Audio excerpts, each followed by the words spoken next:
Oke, mantap. Tujuan saya melanjutkan segmen takut ngasih tahu ke kalian bahwa tempat yang angker itu tergantung sugesti kita ya. Dan sekarang tengah malam jam 12:15 ya. Ini kelihatan nggak? Nggak kelihatan ya? Ya udahlah.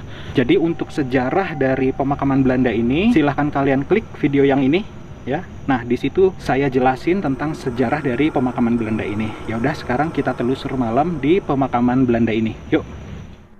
Nah, jadi teman-teman, ini adalah komplek pemakaman untuk pribuminya ya. Untuk pemakaman Belandanya ada di depan sana ya. Kita telusurin dulu pemakaman-pemakaman pribumi ini. Jadi nanti kita berakhir di depan. Areal pemakaman Belanda ini ya, ini kan terbagi dua. Yang untuk pribuminya di sini ya sampai ke ujung sana. Untuk yang Belandanya ada di depan. Nah, jadi ceritanya awalnya pemakaman Belanda ini tuh memang diperuntukkan untuk orang-orang Belanda pada saat itu.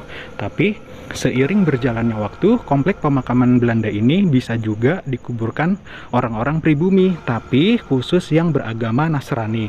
Jadi kalau kalian ke tempat ini atau ke pemakaman Belanda ini, untuk bagian yang pribuminya ini semua beragama Nasrani, tidak ada yang beragama lain seperti itu ya. Yuk kita sekarang lanjut ke kemana ya? Ke sana aja kali ya. Yuk teman-teman, sekarang kita ke bagian yang sana. Ini mohon maaf ya kalau agak gelap ya, karena ini juga udah senternya udah saya maksimalkan. Nah ini kan masih untuk pribumi semua ya.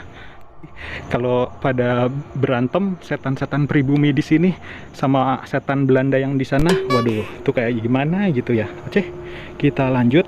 Dan ini adalah jalan ya, alur untuk para pengunjung atau para peziarah ya. Jadi melalui jalan-jalan yang sudah disediakan oleh pihak pengelola dari pemakaman ini, begitu ya.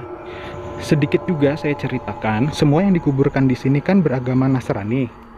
Kita semua tahu bahwa agama Nasrani itu kan banyak ya, ada Protestan, ada Katolik ya. Protestan juga setahu saya itu banyak banget denominasinya. Ada GPIB, ada Pentakosta, Karismatik. Jadi semua yang beragama Nasrani dikuburkan di sini gitu ya. Nah, itu ada suara burung tuh sebelah sana. Tuh. Udah mulai ningkatin ini nih aura-aura mistis di sini. Gitu ya. Ini juga ada pohon gede banget. Dan di sini udah mulai kecium aroma-aroma Kamboja. Jadi wajar karena kan pemakaman ya. Kita dari sini ada persimpangan jalan ke kiri itu ke bagian ya pintu keluar ya. Kalau yang ke sana ke bagian yang ke dalamnya. Masih bagian yang pribumi. Yuk kita coba ke sana yuk. Ya, permisi. Nah, ini ada makam yang dibuat seperti rumah ya, atau kita sebut dengan mausoleum gitu ya. Tapi kalau yang ini, mausoleum yang ini udah modern, nggak kayak mausoleum yang zaman Belanda. Oke, sekarang kita lanjut lagi ke bagian yang sana. Di sekeliling komplek pemakaman Belanda ini banyak banget gereja, terutama gereja Protestan. Sekedar info aja, contohnya GPIB itu sama gereja karismatik cara ibadahnya beda. Kalau GPIB itu lebih kalem, tenang. Kalau Pentakosta yang aliran karismatik itu biasanya agak sedikit lebih heboh gitu ya. Ada makam yang jeblos gitu ya. Nih kita lihat ya. Nah, ini salib yang sudah agak rusak ini ya, karena sudah tidak lurus bentuknya. Dan ini makam yang agak jeblos ini ke dalam ya, tuh ya. Oke, sekarang kita lanjut lagi ke bagian yang ujung ya. Nanti kita coba mutar ke sana, habis itu kita ke bagian makam yang Belandanya gitu ya.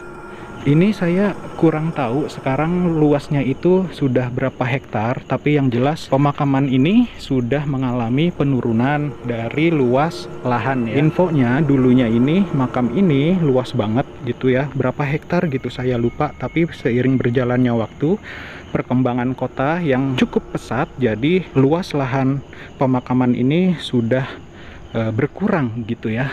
Kita sudah sampai di bagian ujung dan tidak ada jalan lagi ke sana. Jadi mungkin saya balik lagi ke sana ya. Aduh, ini pohonnya lumayan loh, ini agak bikin sedikit merinding. Kaget ya, kirain ada apa. Ternyata daun yang jatuh. Nah teman-teman, sekarang kita coba ke ujung yang sana, tapi nggak tahu kenapa ya, kalau saya mau ke bagian jalan yang ini ya, ini lurus ke sana, saya kok agak ragu ya. Kenapa ya? Oke, sambil saya ngumpulin keberanian, coba saya ke sini dulu ya.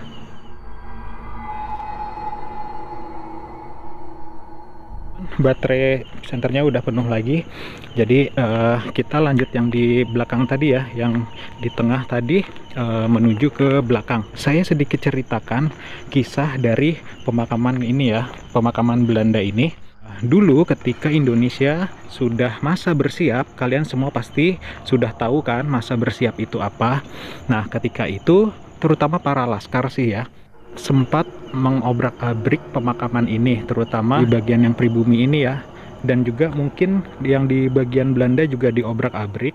Itu karena mereka kayak yakin gitu loh bahwa di pemakaman Belanda ini terdapat perhiasan-perhiasan yang dikuburkan juga bersama jenazah yang dikuburkan di sini. Kita semua tahu kan bahwa kalau orang Nasrani ketika dikubur itu kan bersama peti dan perhiasannya pun setahu saya ya juga ada beberapa yang dibawa gitu ya. Jadi ketika masa bersiap itu memang salah satu peristiwa sejarah yang bisa dibilang sisi kelamnya gitu ya, ketika pasca proklamasi Indonesia sudah dibacakan. Jadi seperti itu sedikit sejarah yang pernah dialami oleh komplek pemakaman ini. Mohon maaf ya kalau videonya agak gelap karena memang maksimal dari lampu senter saya ini yang sekarang saya bawa ya segini gitu. Karena saya tadi mohon maaf dari rumah lupa bawa senter cadangan, jadi kalau baterai ini habis saya harus ngecas dulu ya. Nggak apa-apa deh, biar ada jeda sedikit ambil napas begitu ya. Mungkin ini untuk pengelola dan peziarah kalau ada yang mau buang air kecil ya di sini. Ini pohonnya creepy banget ini, melintang begini. Ya, ini kayaknya perumahan warga, jadi saya mempelankan volume suara saya ya. Yaudah, saya balik lagi ke sana. Kita coba ke bagian yang sana. Saya waktu itu pernah lihat ada patung Tuhan Yesus yang ukiran itu bagus banget gitu. Kayaknya tadi saya kelewat teman-teman. Terakhir kesini tuh setahun yang lalu, seingat saya ya. Oh ini, coba sekarang kita lihat lebih dekat ya. Bagus banget ini, saya suka sama ukirannya. Diapit sama malaikat dua, itu keluarga kudus. Patung Tuhan Yesusnya itu yang digendong sama Bunda Maria gitu ya. Permisi. Sejauh penelusuran saya di pemakaman Belanda ini ya, cuma tadi aja waktu pas saya ngecas baterai ini ada bunyi-bunyi ya. Kadang di belakang juga sampai sekarang masih ada bunyi-bunyi, cuma mungkin itu daun atau ranting yang patah begitu ya. Coba saya lihat ke belakang, ada nggak ya? Ada nggak? Guntingnya ada nggak? Nggak ada kayaknya tuh. Kita takut teman-teman. Sekarang saya menuju ke bagian yang sisi kanan ya. Kalau dari sini, kalau dari sisi luar ini berarti sebelah kiri depan kita ini. Sekarang saya coba ke kanan. Pemakaman Belanda ini pun sebetulnya dikelilingin sama rumah warga, tapi entah kenapa kok banyak banget orang Indonesia yang masih aja gitu kan mengeluarkan statement-statement yang angker lah apa. Enggak sih, enggak, saya biasa aja kok di sini gitu ya.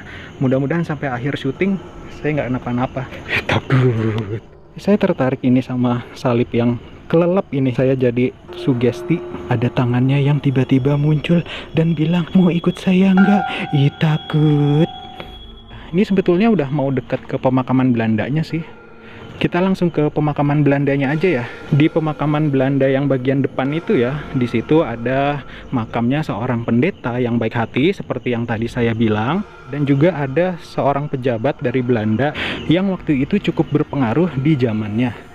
Saya coba ke makamnya keluarga dari Van der Capellen ya, seorang pejabat asal Belanda yang memang pernah hidup di zaman kolonial dan cukup berpengaruh ya. Ini kalau saya salah mohon maaf, silahkan saya dibenerin ya, jangan dikata-katain. Yuk sekarang kita ke makamnya Meneer Van der Capellen, bukan gubernur jenderal ya, tapi marganya aja yang sama. Nah teman-teman, ini bagian depannya ya, dan ini tangga ke atas untuk ke mungkin di situ gudangnya gitu ya. Ada lubang untuk sampah di situ. Oke, sebentar saya turun dulu. Nah, ini adalah tokoh utama dari makam ini. Jadi di sini tuh ada keluarga-keluarga dari Meneer Van der Capellen tadi ya. Tuh, marganya sama ya, Capellen juga. Di situ ada Frans Di sini ada siapa itu ya? Van der Capellen Abraham. Sekarang kita coba muter.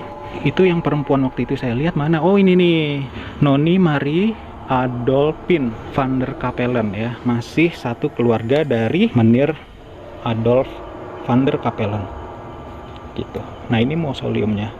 Gitu ya, seperti ini. Tadi sih udah ada yang jatuh-jatuh tuh apa sih ya? Nah sekarang kita coba ke bagian yang sebelah sisi seberangnya ya. Duh jadi ngomongnya belibet begini. Oke ya, nah ini adalah makam dari pendeta yang baik hati itu. Jadi kalau kalian ingin tahu sejarah dari yang dimakamkan di sini, ada di video saya sebelumnya yang waktu itu ya, yang eksplorasi siang. Tadi saya dari situ, nah ini adalah bagian sampingnya. Jadi di makam ini pun masih dimakamkan dari keluarga Bapak Pendeta yang baik hati itu. Teman-teman, dari makam Pak Pendeta ya, sekarang saya coba untuk ke bagian depan. Sebentar aja, karena itu pinggir jalan banget. Nanti takutnya kalau ada tukang ojek yang lewat, saya dikira pocong begitu ya. Oke, mantap. Nah, ini dia ya teman-teman, makam orang Belandanya. Di sini juga ya, cuma maaf saya nggak bisa lewat depannya, karena becek banget ya. Jadi bisa dihitung sekarang orang-orang Belanda yang dimakamkan di sini. Nah, bagian mana lagi ya yang belum ya? Kayaknya udah deh ya. Oh iya, saya tuh lupa ada bagian makam yang berbentuknya kayak begini nih. Ya, saya nggak tahu kenapa ini bentuknya beda sendiri gitu ya. Jujur sih ini lebih mirip makam-makam yang ada di Indonesia pada umumnya ya. Agak bikin takut. Kita udah penelusuran malam-malam di pemakaman Belanda yang katanya angker itu, tapi ternyata sama sekali nggak angker. Tergantung dari sugesti kita masing-masing ya. Jadi itulah tujuan saya membuat konten seperti ini. Semoga bermanfaat. Mohon maaf atas segala kekurangan. Sampai ketemu lagi di video saya selanjutnya. Bye.